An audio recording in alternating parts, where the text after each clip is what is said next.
Amém. Pode se sentar. O Senhor é exaltado. Amém. Glória a Deus.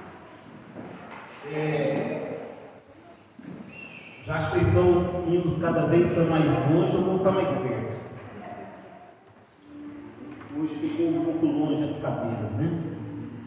Vamos abrir Romanos no capítulo 3. Romanos no capítulo 3. Hoje nós vamos ler do versículo 21 até o versículo 24. Romanos 3, versículo 21 até o versículo 24. Todos acharam aí? Amém? Amém. Então deixa aberto aí e prestem atenção aqui para mim. Ô Ramil, você poderia fechar, por favor, essas duas janelas daí? E acabar de fechar a porta aqui, porque vai fazer barulho de lá e não atrapalha tanto. Vamos orar mais uma vez? Senhor, em nome de Jesus, Pai, eu oro agora para que haja agora um ambiente propício para que o Senhor fale aos nossos corações, tira toda a nossa inquietação, Pai, e toda distração, e traga agora, Pai, a nossa mente cativa ao ensinamento da Tua Palavra, que nesta noite seja transmitido a Tua Palavra da forma que o Senhor deve trazer a Tua igreja e que ela seja recebida por nós da forma que nós devemos receber, em nome de Jesus. Então nós chegamos hoje à nossa 13ª lição, 13º estudo na carta aos Romanos. É muito importante vocês saberem, ou nós sabermos o que nós estamos fazendo aqui a cada quarta-feira. Essa carta aos Romanos é considerada uma das cartas mais importantes de toda a Bíblia. A maioria dos historiadores dizem que antes acreditavam nisso, acreditavam que ia chegar um tempo onde a perseguição ia ser tanta que ia acabar as Bíblias. Agora já não acho mais isso possível com tanta tecnologia, a Bíblia está em todo lugar. Mas vamos supor que se perdesse todas as Bíblias desaparecessem e só restasse a carta aos Romanos. Diz os historiadores, os estudiosos, que seria o suficiente para a pessoa entender todo o plano de salvação, de redenção e ter o conhecimento de Deus através de Romanos. Porque a gente lembra, Paulo está escrevendo essa carta à igreja de Roma com a intenção de pregar o evangelho a muitos pagãos gentios que tinham na Espanha, mas ele está, já que ele vai a Roma, pediu o apoio de Roma, ele está escrevendo essa carta e expondo qual é o evangelho que ele prega e falando para os judeus. Paulo era muito inteligente, muito sábio, Então, ao mesmo tempo que ele quer o apoio da igreja de Roma para pregar na Espanha, porque onde Paulo estava, ele já tinha evangelizado ali todo as margens do Mediterrâneo, agora ele quer ir para o norte da Europa, onde principalmente na Espanha tem muitas pessoas que não conhecem ainda o Evangelho. E Paulo, ao mesmo tempo que ele quer o apoio de Roma para poder ir até a Espanha, ele também aproveita para evangelizar os próprios judeus, porque lá na Itália, em Roma, havia uma grande comunidade judaica e que ainda não tinha um conhecimento do Evangelho verdadeiro e real, embora a igreja já fosse uma igreja grande e forte, a maioria das comunidades judaicas não tinham ainda o pleno conhecimento do evangelho verdadeiro. Então Paulo, ele está, como diz o mineiro, né, matando 2 coelhos com a cajadada só, né? É isso que se fala. Então preste atenção, até agora no capítulo 3, do capítulo 1, capítulo 2 e capítulo 3, ou 12 lições que nós já falamos até agora, até a metade, 1, 2 e até a metade do 3, Paulo está falando da primeira sessão. É a primeira sessão, porque Romanos é dividido em algumas sessões. A primeira sessão é onde Paulo está mostrando algumas coisas que eu vou falar aqui com vocês, né, falando a respeito de que todos são pecadores. Aí, a partir de hoje, a partir dessa parte da carta do capítulo 3, ele começa a falar como o homem ele pode ser justificado. Então ele falou que todos são pecadores.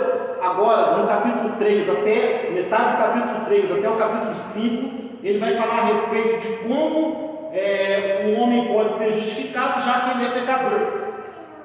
Depois ele vai falar de como essas pessoas justificadas devem viver. Depois ele vai falar do relacionamento que deveria haver na igreja entre judeus e gentios. Ele vai falar também dos dons espirituais, né? E lá mais no final da carta, e no capítulo 16, ele vai terminar saudando algumas pessoas que ele conhecia, cerca de 20 pessoas que ele conhecia na igreja de Roma, porque, como nós já falamos, a igreja de Roma não foi fundada por Paulo e a própria liderança da igreja não conhecia Paulo, apenas alguns irmãos ali. Então, o que é importante, eu quero resumir rapidamente o que nós aprendemos até agora, dentro disso que Paulo fala nessa primeira sessão da carta. É muito importante a gente entender isso, se nós queremos cumprir o propósito de Deus na nossa vida, e mais, se nós queremos alcançar a nossa própria salvação. É muito importante a gente entender tudo o que vai ser falado por Romanos, mas principalmente o que nós falamos até agora. Porque o que Paulo ele explica e ensina nessa primeira sessão? Primeiro, nós falamos 12 lições, Paulo falou muita coisa, tanto que deu 12 lições, mas nós podemos tirar algumas conclusões para que a gente não se perca. Primeiro, Paulo ele diz: haverá um dia que vai ser o dia do juízo de Deus, onde ele julgará toda a humanidade, todo o homem, de acordo com o seu procedimento. Então não se engane, nós igreja, e Paulo falando aos romanos, não se engane, vai haver um dia chamado dia do juízo de Deus, onde Deus vai julgar cada homem, cada pessoa que já viveu de acordo com o seu procedimento. Esse dia vai chegar. Então Paulo deixa isso bem claro. E aí ele fala que nesse dia ninguém terá desculpa para poder se apresentar diante de Deus. Os gentios que não tinham a lei não vão ter por que se desculpar, e também os judeus não vão ter por que se desculpar. Se a gente puder trazer para nós, aqueles que estão lá fora e não conhecem o Evangelho não vão poder se desculpar, e nós também, que somos igreja e conhecemos o Evangelho, também não vamos ter desculpa naquele dia. Por quê? Porque às vezes a gente poderia falar assim, mas aquele que não conhece, ou poderia alguém ali pensar, aqueles a quem Deus não deu a lei, não deu a palavra, não seria injusto Deus julgá-los mesmo assim, sendo que eles não conhecem? E nós vimos que a resposta de Paulo é não, porque Deus se revelou ao homem de duas maneiras, sem ser da maneira escrita. Ele se revelou ele revelou a ira dele na consciência do homem. Então o que Paulo fala com isso? Que todo homem, ele tem na sua consciência que existe um Deus e que esse Deus não está satisfeito com ele. Na consciência do homem existe essa revelação. Tanto que todas as religiões do mundo, tirando o cristianismo bíblico, é uma tentativa do homem de fazer alguma coisa para apaziguar a ira de um Deus, mesmo que não seja verdadeiro, porque eles não conhecem. Então eles não têm desculpa no dia do juízo, como se fosse assim: Deus, não é justo o Senhor me condenar porque eu não conhecia. Não, Deus se revelou dessa maneira. Mas Deus se revelou de uma outra maneira, que é através da criação. A Bíblia diz, e Paulo diz, que a própria criação manifesta a existência de um Deus. Há um Deus que criou todas as coisas. O nada do nada se forma. Não tem como uma destruição produzir a construção, como a teoria do Big Bang. Então, há um Deus criador de todas as coisas, e é só olhar para a natureza, é só olhar para a criação, é só olhar para o ser humano, que fica claro que existe um Deus. Então ninguém vai ter desculpa. Os gentios não vão ter desculpa. Mas os judeus também não vão ter desculpa. Porque, embora eles tenham a lei, embora eles tenham as escrituras, eles não a obedeceram. Eles, embora a escritura revelou Deus para eles rejeitaram a Deus. E como eles rejeitaram a Deus? Com o seu procedimento. Porque eles falavam de algo que eles não viviam. Eles conheciam e ensinavam algo que não era a prática da vida deles. Então Paulo fala para eles: não se enganem, igreja. Oi, igreja. Fala aí, oi. Não se engane.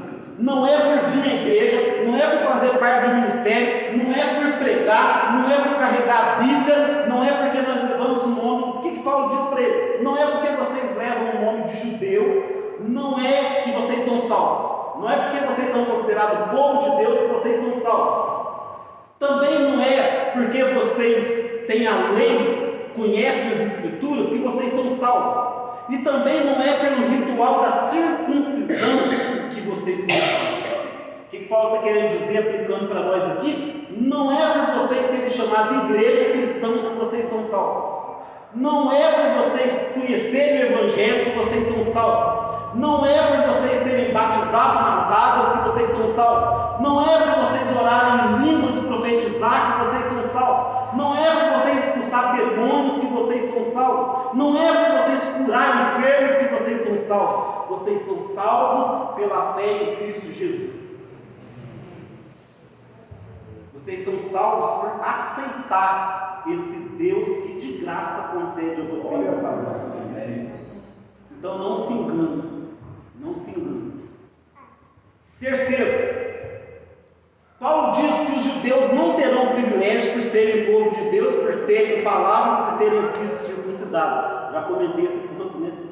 E quarto, ele terminou essa sessão dizendo: todos estão debaixo do domínio do pecado. Nós falamos na semana passada: é impossível que um pecador ele faça, eu vou ter um pensamento positivo, eu vou consertar minha vida e a partir de amanhã sozinho eu não vou ser mais um pecador. É impossível. E mesmo que ele conseguisse, ele precisaria da graça de Deus, porque vamos supor que o Paulo amanhã deixasse de ser um pecador, nunca mais o Paulo pecasse.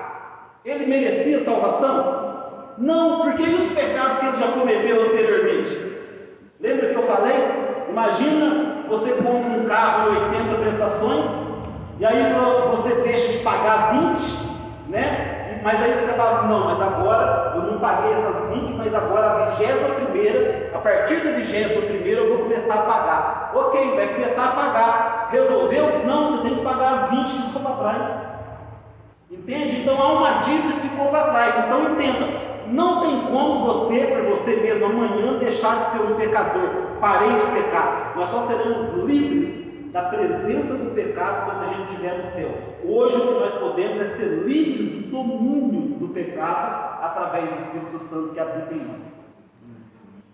Então, Paulo, ele fala: todos estão debaixo do pecado. O resumo de Paulo é: todos pecaram. Ninguém, por mérito, pode conseguir a salvação.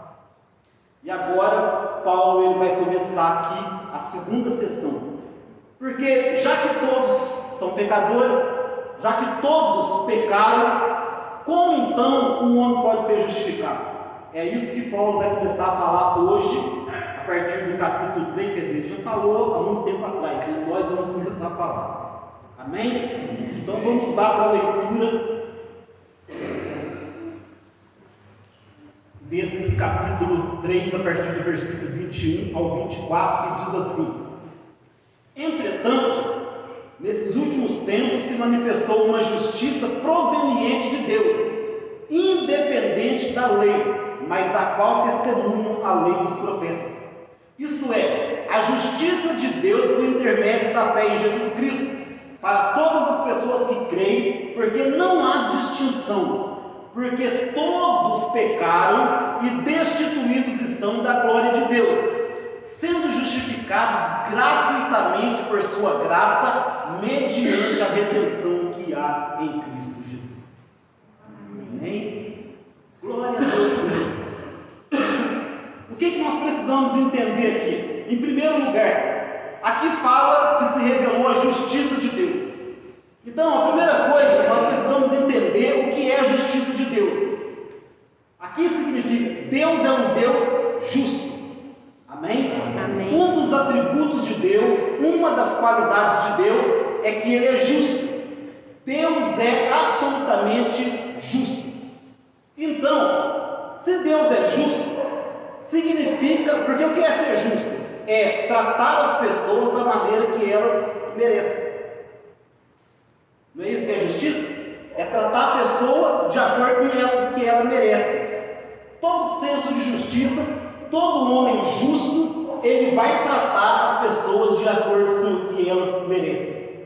Se nós estamos num tribunal e ali tem um réu, aquele réu ele deve ser julgado de acordo com o que ele merece. Se ele cometeu o crime, então ele precisa ser condenado, senão a justiça é falha. Se ele não cometeu, então ele precisa ser inocentado. Isso é justiça. E aqui está falando que Deus é justo. Então, se Deus é justo e o homem pecou, esse Deus justo precisa fazer o quê? Condenar o pecador. Não é o que a Bíblia diz, que Deus não toma o culpado por inocente. Deus não inocenta o culpado. Então, a primeira coisa que nós temos que entender é isso. Deus é justo e significa que Ele deve tratar as pessoas de acordo com o que ela merece. Se Ele nos trata de acordo com o que nós merecemos, todos nós devemos ser então condenados. Concorda? Concorda? Então, você pode dizer isso para você mesmo? Eu mereço ser condenado. Irmãos, preste atenção, isso muda a vida. Isso muda a nossa vida. Porque, primeiro, muda a forma de como a gente trata Deus. E segundo, porque imagina a gratidão que eu vou ter a uma pessoa. Imagina,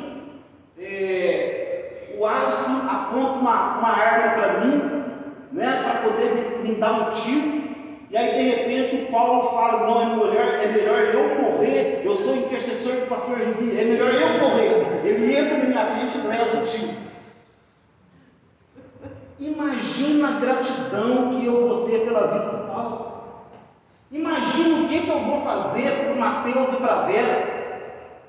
Vou procurar dar minha vida pelo Mateus e pela Vera em gratidão ao Paulo. Vocês entendem? Como nós vamos tratar Deus, já que nós merecemos ser condenados? E muda também como a gente trata as pessoas. Se eu entendo o que Paulo falou na primeira sessão, e se eu entendo que Deus é justo e deve me condenar, e que eu sou pecador e Deus deve me condenar, muda totalmente como a gente trata as pessoas. Porque nunca mais, se eu entender isso, nunca mais eu vou apontar um dedo para um pecador. Seja o pecador de fora da igreja ou de dentro da igreja. Nunca mais eu vou apontar o dedo para uma prostituta. Nunca mais eu vou apontar um dedo para um drogado. Nunca mais eu vou apontar um dedo para qualquer tipo de pessoa.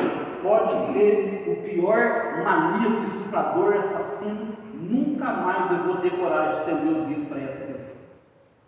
Por quê? Porque tanto eu como ele somos farinha do mesmo saco. Não foi isso que Paulo ensinou nas sessões até agora? Tanto ele quanto eu merecemos a condenação.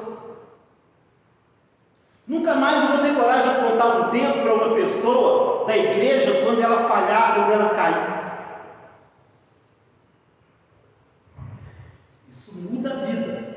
Deus justo deve justiça. Se ele é justo, ele tem que culpar aquele que é pecador. Mas o que a gente tem que aprender a entender, em segundo lugar, da justiça de Deus? Que esse Deus justo decidiu lá na eternidade que ele iria perdoar pecadores. Isso foi plano dele. Foi plano de Deus antes da criação do mundo, sabia? Muitas vezes a gente pensa assim, não, Deus criou o homem, Deus não esperava que o homem ia pecar. Aí o homem pecou, ele correu e fez aí Deus não esperava. Deus planejou tudo. Deus planejou tudo. Já falei com vocês aqui. Desde Gênesis, Deus está prefigurando a vinda de Jesus Cristo. Desde Gênesis, desde o primeiro sacrifício de animal, Deus já está apontando para o futuro. Deus arquitetou esse plano de salvar os pecadores, de inocentar pecadores, e isso faz parte da justiça dele. Pastor, mas como assim? Se Deus é justo, ele tem que condenar o pecador.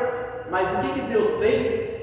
Ele nos inocenta o pecador, não com base no mérito do pecador, mas ele pega a justiça de outra pessoa e imputa ao pecador. Isso nós chamamos na teologia de a doutrina da imputação, que é imputar em alguém algo que pertence a outra pessoa. Deus pega a justiça de Cristo, ele pega Cristo e ele crava os pecados de toda a humanidade antes e depois de Cristo, crava naquela cruz. Deus exerce a justiça dele na cruz, porque o pecado deve ser condenado. Jesus Cristo toma a nossa identidade, minha, sua e de todos aqueles, todos os pecados anteriormente cometidos, de todos os pecadores que venham a crer nele, e tudo é imputado em Cristo. E aí, assim é que Deus justifica o pecador sem deixar de ser um Deus justo. Deus satisfez a sua justiça. Agora, a grande questão é que esse método, porque até aqui a gente pode dar muitos exemplos de tribunais. Só que agora, isso que Deus faz foge completamente da justiça humana. Por isso que a Bíblia fala que é loucura. A pregação do Evangelho é loucura, porque isso é inaceitável para a justiça humana. Como que pode Deus pegar uma outra? Isso não é possível acontecer no tribunal. Não é possível, por exemplo, eu sei que uma mãe faria isso para o filho. Não é possível no tribunal o juiz bater a sentença e dizer assim: olha, Miguel, você está condenado a 50 anos de prisão. Aí esse juiz fala assim: não, eu vou cumprir no lugar dele. É possível isso? Não, não é possível. Se ele errou, ele vai ter que cumprir. Então isso aqui foge. E olha, sabe por que é difícil de aceitar? Sabe que é mais difícil aceitar a graça? Porque é muito mais fácil a gente tem mais facilidade de dar do que de receber em relação a favor. Em relação a favor. Todas as religiões do mundo, fora o cristianismo bíblico, é uma tentativa do homem ter um merecimento. Porque nós queremos uma coisa que nós merecemos. Um homem, um pai de família, ele jamais vai se sentir confortável se ele, por exemplo, não, eu não vou trabalhar, mas a empresa vai. Alguns gostariam, né? Mas o pai de família, ele quer ali, com o suor do seu trabalho, sustentar a sua família. Um homem honesto, não, eu trabalhei, eu dei duro ali, eu sustento a minha família. Mas o homem tem, o orgulho humano tem dificuldade de aceitar aquilo que é de graça. E esse é o grande problema aqui, porque o homem, quando ele não entendia, e muitas vezes quando ele entende o Evangelho, ele fala assim: não, mas não pode, como isso pode ser de graça? A pessoa tem dificuldade de aceitar a graça. Eu tenho um exemplo meu, né?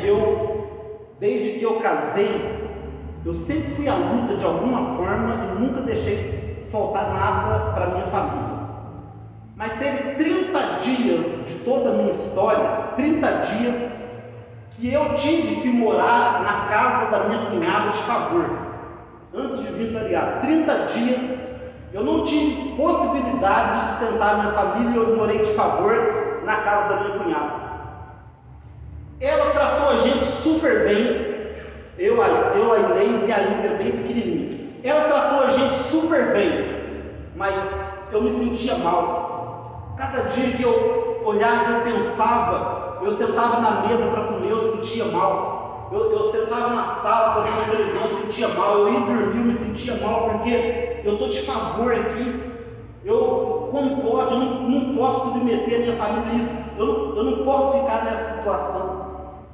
Porque é difícil para nós aceitar uma situação dessa. Não de graça. Eu me lembro quando eu ia fazer algo ali, outro aqui, conseguia, um dinheiro, já comprava as coisas, levava lá para dentro, aí comprei isso aqui, trouxe isso aqui, para me sentir bem. Entende? Porque o homem tem dificuldade de aceitar isso aqui foge da justiça humana. Você ser justificado, Deus aplicar a justiça de uma outra pessoa para que você seja beneficiado. Não, nós queremos nós merecer, nós queremos nós fazer as coisas, ter por merecimento, e é isso que todas as religiões elas tentam fazer, uma forma do homem merecer a salvação, uma forma do homem merecer aquilo que Deus faz por ele. Mas Deus decidiu, desde toda a eternidade, Ele decidiu isso, de justificar o pecador através do sacrifício de uma outra pessoa. Deus resolveu colocar a justiça de alguém justo naqueles que são injustos. E isso inclui a minha vida e a sua vida. Por isso o Evangelho é maravilhoso. E o entendimento dessa doutrina da justificação foi o que motivou a reforma protestante. Um dia, um monge da Igreja Católica, ele, estudando a Bíblia, ele entendeu isso aqui. Ele entendeu essa doutrina da justificação. Ele entendeu como que Deus salva os pecadores. Esse monge, esse padre da Igreja Católica era Martinho Lutero. E ele começou a questionar, primeiro questionar ele mesmo. Mas espera aí, está errado isso que nós estamos ensinando. Está errado essa forma de justiça que nós estamos ensinando. Pagar indulgências e sacrifícios e merecimento. E foi onde ele rompeu, com a Igreja Católica e deu início, à Reforma Protestante, onde ele traz ali os 5 solas. Então ele vai e ele começa a declarar: não, somente as Escrituras. Não podemos trazer para a igreja nada que esteja fora das Escrituras. E aí ele começa: olha, sola fide, somente a fé. O homem é salvo somente pela fé. Sola Cristo, somente Cristo. Somente Cristo pode salvar pecadores. Não há outra forma de ser salvo. E aí ele fala: sola gratia, somente a graça de Deus para poder salvar pecadores. E aí ele completa com sola deo glória, a Deus somente a glória. Esses são os pontos da reforma, onde ele entende essa doutrina aqui da justificação. Afinal de contas, eu não mereço, eu sou um pecador, mas Deus me justifica através de Cristo Jesus. Isso sempre foi plano dele.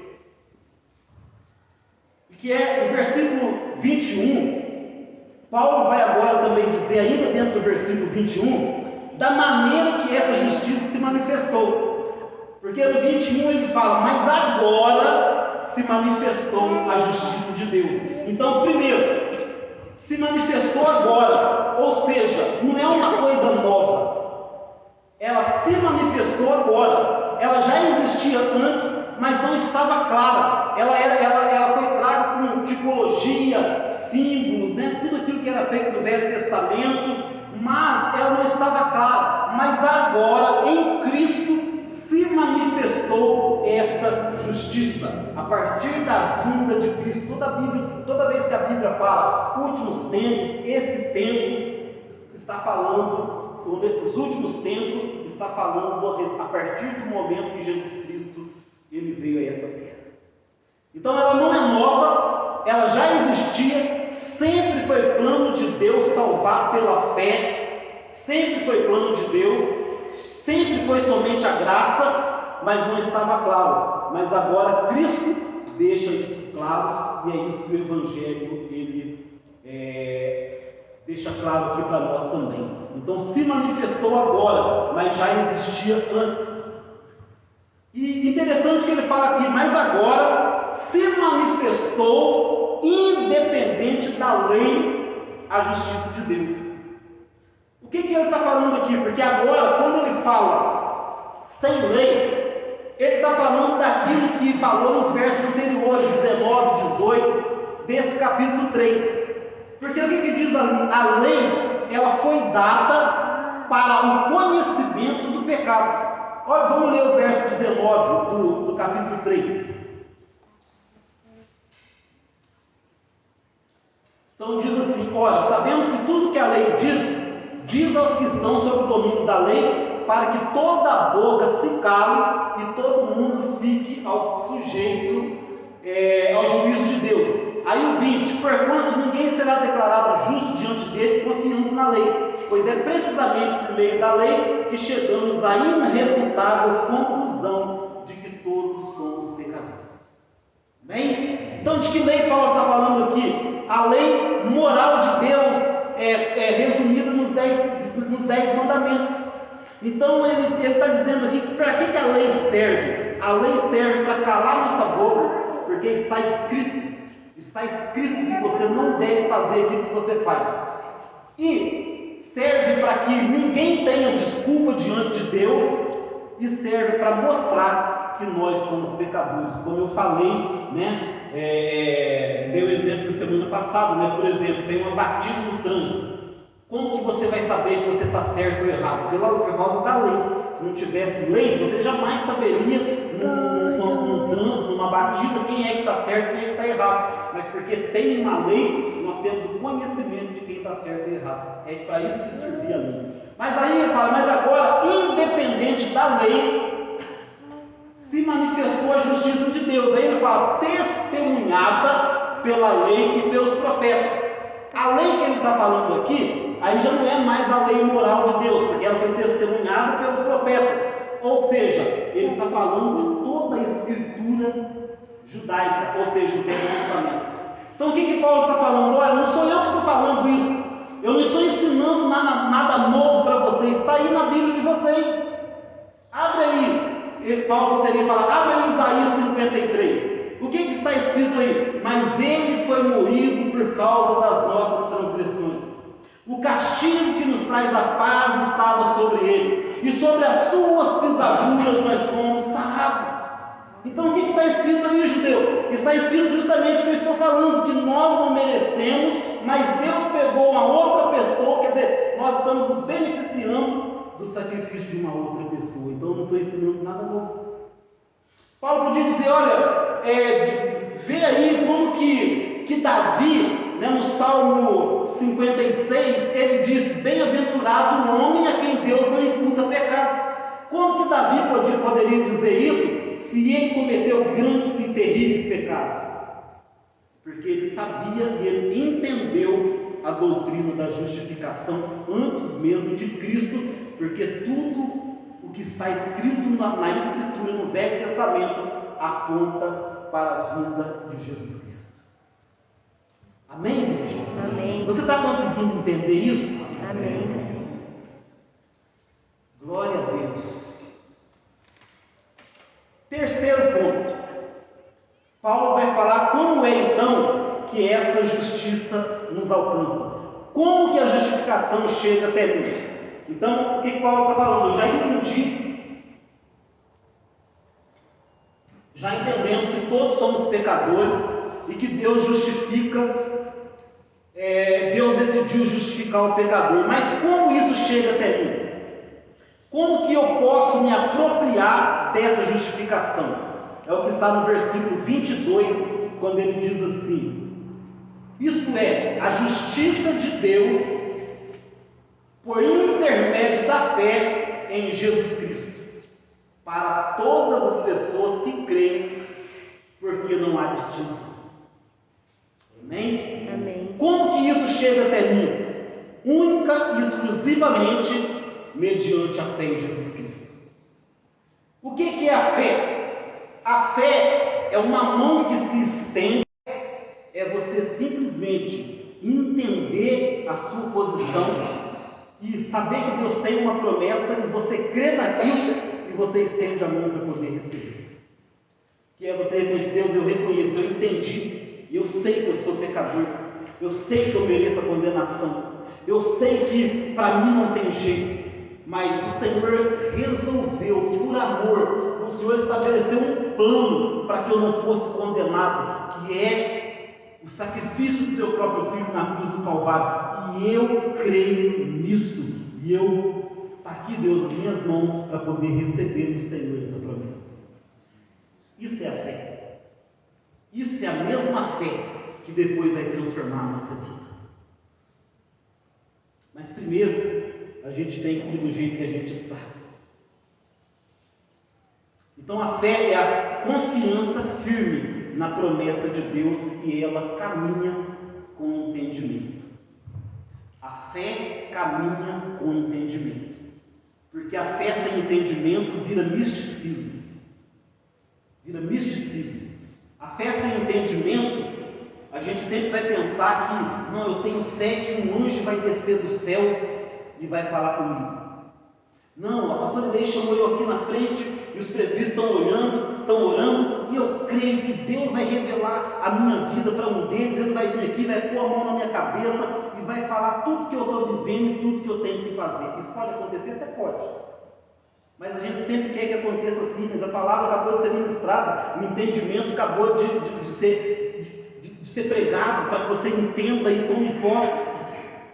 Mas nós queremos, não, a fé sem entendimento vira misticismo. Sempre não, Deus vai me dar uma visão, não, Deus vai fazer isso, uma estrela vai cair, vai pegar um fogo, um arrepio, eu vou sentir um arrepio muito grande, isso significa que eu estou recebendo de Deus. Não, a fé é o entendimento das promessas de Deus. Deus prometeu e eu tomo posse, estendo a minha mão para receber. Amém. É isso, igreja. Mas a fé sem entendimento da palavra vira esse misticismo que a igreja entrou nela. Por isso que muitas pessoas são frustradas. Eu achava que eu era tão pecador, porque às vezes eu ia no altar e vinha gente falando, revelando para todo mundo, nunca revelava para mim. Eu falava: Deus nem está me vendo aqui, porque Ele fala as coisas para todo mundo, nunca tem nada para falar para mim, sendo que já está tudo aqui escrito. É só estender a mão para receber.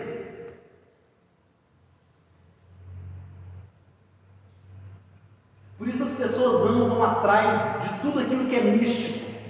De tudo aquilo que é místico. A palavra nua e crua as pessoas não querem.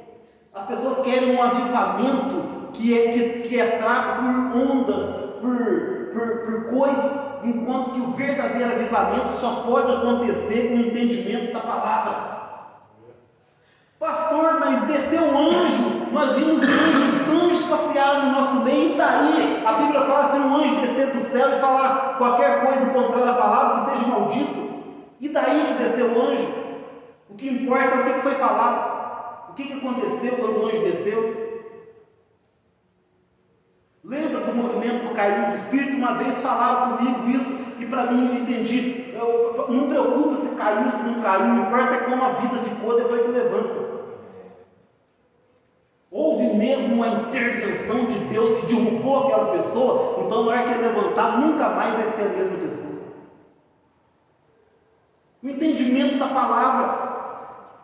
Aliás, Paulo vai trazer um entendimento no mesmo romance que nós vamos estudar, acerca dos dons espirituais.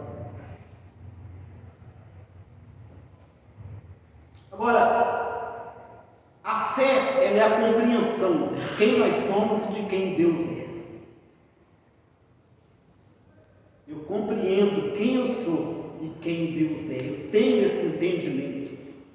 Deus é o Deus santo. Deus é o Deus que o mundo inteiro cabe na palma da mão dele. Deus é o Deus que tem o controle de todas as coisas. Deus é o Deus que ele sabe quantos fios de cabelo tem na minha cabeça. Embora os meus não sejam difíceis de contar. Mas é o Deus que nenhuma, vê essa ventania que nós estamos agora, a falta de chuva, quando nenhuma delas cai, se Deus não for da vontade de Deus. Isso que diz a Bíblia.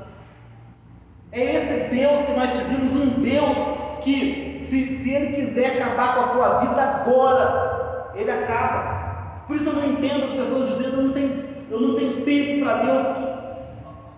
Desculpa a palavra, que idiotice uma pessoa falar que não tem tempo para Deus, se é Deus que dá a ela tempo. Se Deus falar, não tem tempo para mim, imagina se Deus fosse igual a nós. Não tem tempo para mim, então tira o teu tempo. Já era.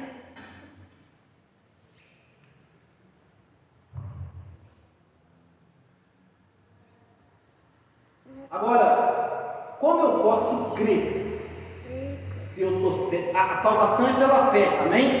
Amém? Mas como eu posso ter fé se eu estou cego pelo pecado? Como que eu posso ter fé se Paulo diz que todos são pecadores, estão separados da glória de Deus? Como que eu posso ter essa fé? Sabe como?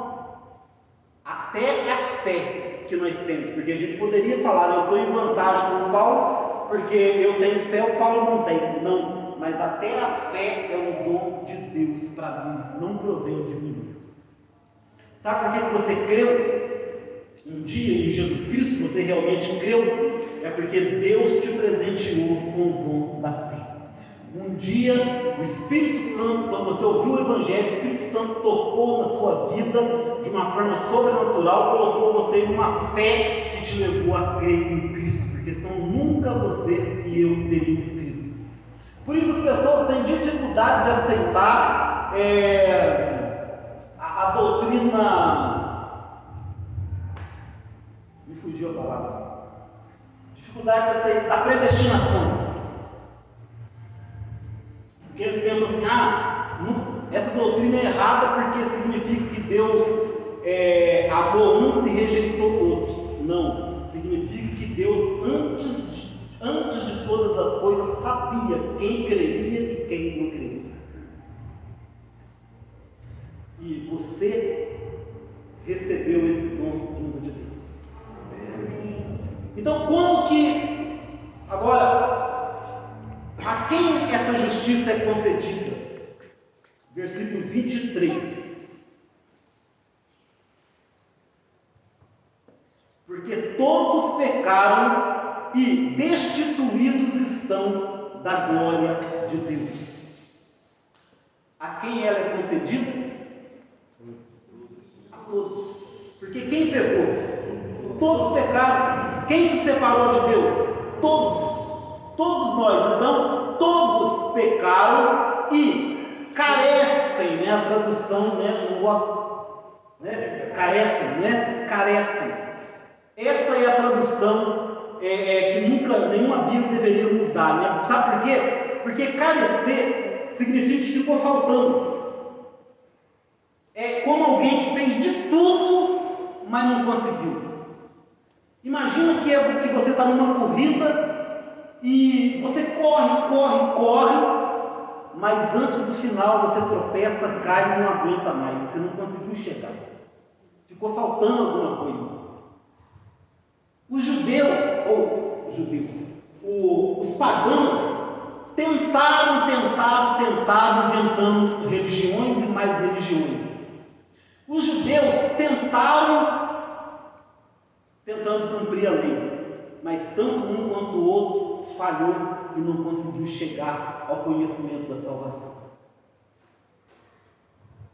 Não conseguiram cumprir a lei, as religiões que eles fizeram, baseadas no mérito, não conseguiu, falharam, não foi suficiente.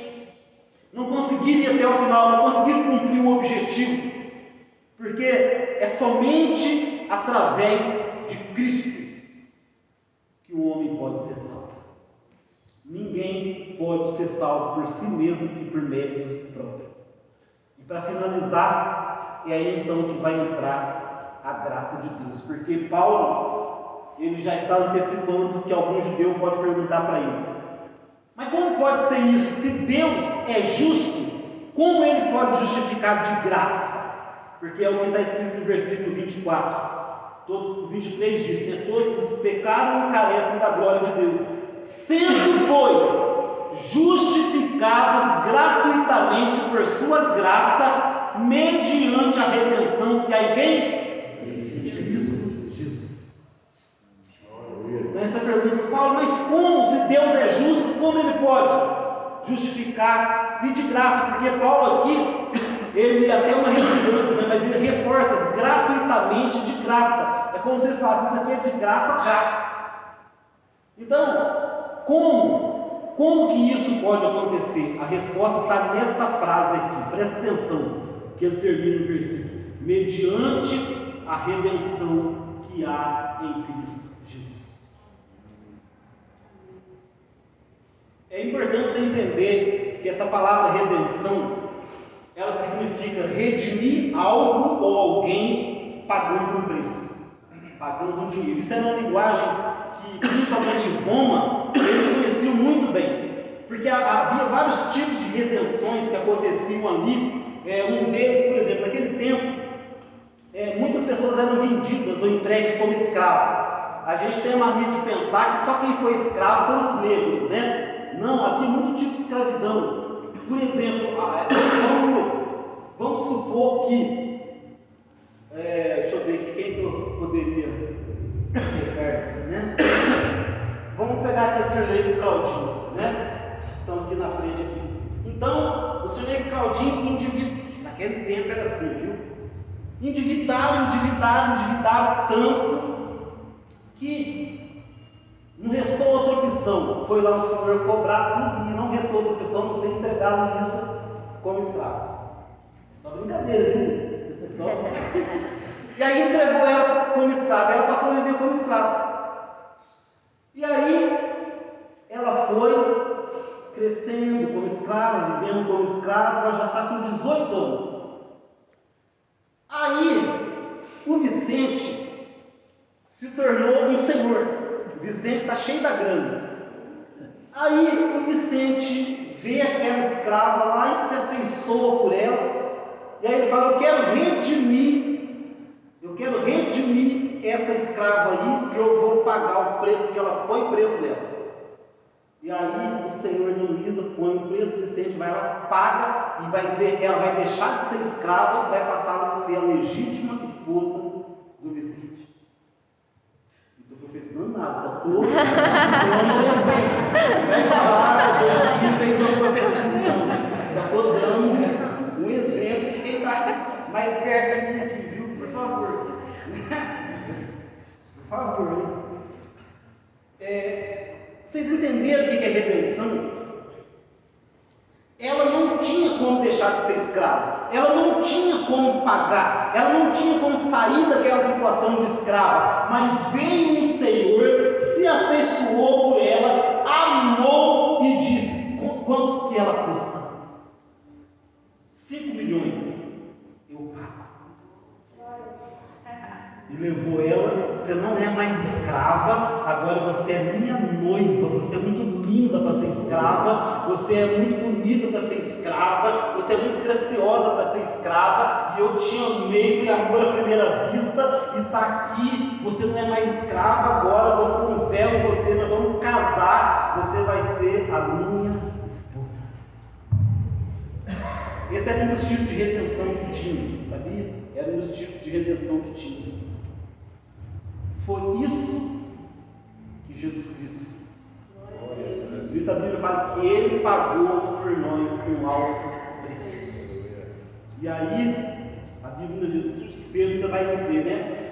Não pensem que foi com prata, ou com ouro, com 5 milhões, com 10 milhões, ou com coisas perecíveis, que que vocês foram resgatados da maneira inútil que vocês viviam, mas foi com o precioso sangue de Cristo, um cordeiro imaculado.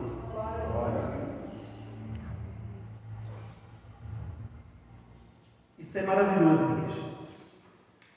A gente saber que tudo que nós arrumamos para nós mesmos foi escravidão do pecado e condenação eterna ao fogo do inferno. Sim, condenação ao fogo do inferno, ao lago de fogo que arde e onde as chamas jamais se apagam. Tudo que nós conseguimos por nós mesmos foi isso. Tudo que nós conseguimos trazer para nós, conseguir para nós, foi isso. Não tinha como, não tinha o destino para nós, a não ser que houvesse um resgatador. A não ser que houvesse alguém que se afeiçoasse por nós. A não ser que houvesse alguém que nos amasse tanto ao ponto de querer pagar o preço por nós. Por isso, Paulo, lá em Romanos, no capítulo 5, no versículo 8, ele vai dizer: porque Deus prova o seu amor para conosco pelo fato de Cristo Jesus ter morrido por nós, sendo nós ainda pecadores. Amém? Amém. Vamos ficar de pé, vamos orar.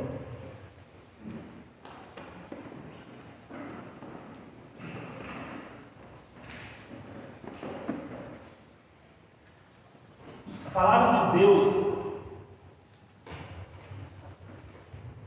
é algo maravilhoso. Tem Paulo vai falar que nós falamos hoje, talvez você possa sair daqui com uma pergunta. Eu já quero, por favor, esclarecer uma coisa antes do estudo da semana que vem, que vai esclarecer isso com detalhes. Mas talvez fale, já que não é por merecimento, já que é de graça, já que Ele me amou, né, já que Ele me redimiu, já que não é por lei, então está certo aquela heresia que surgiu, né, há um tempo atrás, que levava as pessoas à libertinagem, já que eu sou livre, já que não é lei, já que não quer de graça, então eu posso fazer o que eu quiser, eu posso pecar, posso fazer o que eu quiser, porque é de graça, eu estou salvo. Né? Então, lembra do que a gente falou anteriormente, que Deus vai salvar pelo procedimento, e nós vamos entender, fica curioso, mas nós vamos entender o que Martinho Lutero falou, porque ele falou assim: a lei nos leva a Cristo. Quer dizer, a lei vem querendo nos pegar, vai querendo correr para Cristo, porque a lei é implacável. Então, a lei nos leva a Cristo, e quando nós vamos a Cristo, Ele nos faz retornar à lei. Ele disse isso, você vai entender por que ele disse isso. Amém? E eu quero também terminar dizendo o seguinte: a palavra de Deus, ela é capaz de transformar qualquer situação e qualquer pessoa. Ela é capaz de transformar. Ela só não transforma a pessoa que não quer ser transformada. Ela só não transforma quem não quer ser transformado, porque a palavra é poderosa para transformar. Mas tem uma coisa que Deus faz, é que Ele nos deu a liberdade de escolha, a gente poder tomar as decisões, as atitudes que a gente quer tomar na nossa vida. Então a palavra de Deus é ensinada, Deus quer mudar a vida das pessoas, mas existem pessoas que elas não querem mudar, existem pessoas que às vezes fazem coisas erradas, estão fazendo coisas erradas, praticando coisas erradas, elas sabem que aquilo está errado, elas sabem que aquilo está prejudicando a vida dela, sabem que aquilo está prejudicando a família dela, o casamento dela, sabem que aquilo está prejudicando a igreja, mas ela está tão presa naquilo, e aquilo é um alimento, alimenta tanto ela, que ela não quer parar e não quer deixar ser transformada pela palavra.